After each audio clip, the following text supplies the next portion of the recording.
इस्लाम स्वीकार करण्यास नकार दिल्यामुळे गोविंद सिंग यांच्या साहेबजाद्यांना जिवंतपणी भिंतीत चिणून मारले होते।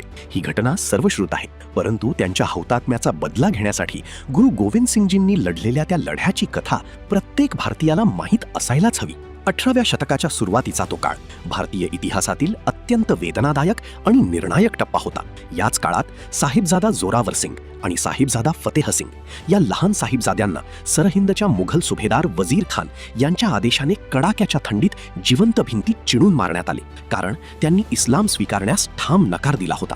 या अमानुष घटनेने संपूर्ण पंजाबचा आत्मा हादरला आणि त्यांच्या हौतात्म्याने प्रेरित होऊन शीख समाजात तीव्र संतापाची ठिणगी पेटली। काही वर्षांनी गुरु गोविंद सिंग यांची भेट माधोदास बैरागी यांच्याशी झाली। त्यांच्यात दडलेली शक्ती ओळखून गुरु साहेबांनी त्यांना नवे नाव बहाल केले, बंदा सिंग बहादूर। हे फक्त नाव नव्हते, तर खालसाच्या ध्येयाच्या दिशेने ही सुरुवात होती।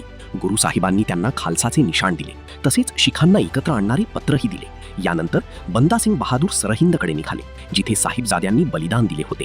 त्यांच्या सैन्यात फक्त सैनिक नव्हते, तर शेतकरी, कामगार आणि मुघल अत्याचाराने त्रस्त झालेली लोक होते, ज्यांना न्यायाची आशा दिसत होती।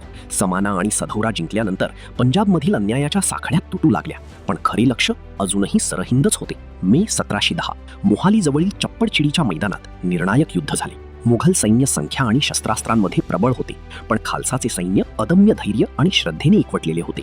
ही लढाई जमीन जिंकण्यासाठी नव्हती, तर साहिबजाद्यांच्या बलिदानाचा मान राखण्यासाठी होती। युद्धाच्या रणांगणात सच्चे यकालच्या घोषात भाई फतेह सिंग यांनी मुघलांच्या फळीला भेदून वजीर खानला ठार केले। यानंतर मुघल सैन्य कोसळले आणि सरहिंदचे दरवाजे उघडले। बंदा सिंग बहादुरांचा प्रवेश हा फक्त विजय नव्हता, तो न्यायाचा क्षण होता। त्यांनी शेतकऱ्यांना जमिनीचे मालकी हक्क दिले। जमीनदारांनी ताब्यात घेतलेली जमीन घेऊन ती कष्टकऱ्यांना दिली आणि नवे नाणेही जारी केले।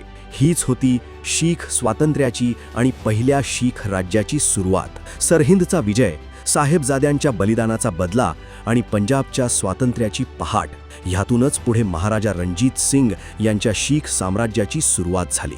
हा इतिहास आपल्याला शिकवतो, अत्याचारांची पातळी कितीही वाढली तरी अखेर खालसा न्यायाचा सूर्य उगवतोच।